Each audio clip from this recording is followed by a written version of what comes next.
দেখতে পাচ্ছেন আমি মূলার শাক রান্না করছি। তো মূলার শাকটা আমি কিভাবে রান্না করলাম সেটাই দেখো। তো দেখতে পাচ্ছেন মূলার শাক কুচি করে নিয়েছি গোটা রসুন কুচি, কাঁচামরিচ কুচি, পেঁয়াজ কুচি। তো এখন আমি চুলাতে একটা কড়াই বসিয়ে দিয়েছি। তো দেখতে পাচ্ছেন কড়াইতে এখন আমি পরিমাণ মতো তেল দিয়ে দিচ্ছি।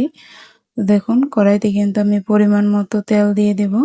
তো এখন আমি কড়াইতে পরিমাণ মতো তেল দিয়ে দিয়েছি। এখন আমি দিয়ে দিব পেঁয়াজ কুচি আর কাঁচামরিচ ফালা। তো দেখতে পাচ্ছেন পেঁয়াজ কুচি আর কাঁচামরিচ ফালিটা দিয়ে দিচ্ছি। তো এগুলোকে এখন আমি ভালো করে একটু নেড়ে নেবো। তো এখন আমি গোটা রসুন কেটে নিয়েছিলাম এক বাটি, ওগুলো দিয়ে দিলাম। তো দেখতে পাচ্ছেন এগুলোকে এখন আমি ভালো করে নেড়ে একটু ভেজে নেব। তো পেঁয়াজ আর রসুন এগুলোকে একটু ভাজা ভাজা করে নেব। মূলা শাক রান্না করবো তার জন্য গোটা রসুন দিয়েছি। এখন আমি দিয়ে দিলাম 1/2 চামচ পরিমাণ লবণ। তো দেখতে পাচ্ছেন গোটা রসুন দিয়েছি কারণ মূলা শাকটাতে রসুন ভালো লাগবে তার জন্য। তো দেখতে পাচ্ছেন এগুলোকে কিন্তু আমি নেড়ে চেড়ে ভেজে নিচ্ছি।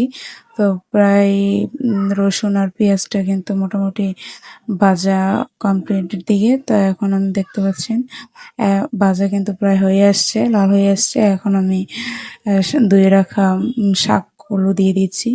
তো দেখতে পাচ্ছেন আমি শাকগুলো কিন্তু দিয়ে দিলাম। তো আমি শাকগুলো চিকন চিকন করে কুচি করে নিয়েছি। তো শাকগুলো দিয়ে দিলাম। দেখতে পাচ্ছেন শাকগুলো কিন্তু এখন আমি নেড়ে চেড়ে দেবো একটু। তো দেখুন আমি শাকগুলোকে একটু নেড়ে চেড়ে দিয়েছি।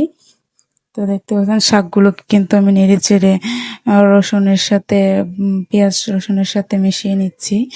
দেখতে পাচ্ছেন। তাই এগুলোকে এখন আমি একটু ভালো করে নেড়ে চেড়ে দেবো, কারণ এটাকে আমি ডাকনা দেবো না, ডাকনা ছাড়াই রান্না করব। ডাকনা দিলে কিন্তু শাকটা ভালো লাগবে না, এজন্য আমি ডাকনা না দিয়ে শাকটা রান্না করব। দেখতে পাচ্ছেন আমি কিন্তু এগুলোকে নেড়ে চেড়ে দিয়েছি, ভালো করে নেড়ে চেড়ে মিশিয়ে দিয়েছি। তো দেখতে পাচ্ছেন এগুলো এখন আমি এভাবেই কিছুক্ষণ রান্না করে নেব। তো দেখতে পাচ্ছেন প্রায় এখন আমি আবার একটু নেড়ে চেড়ে দিচ্ছি। শাকটা কিন্তু আমার সিদ্ধ হয়ে গেছে।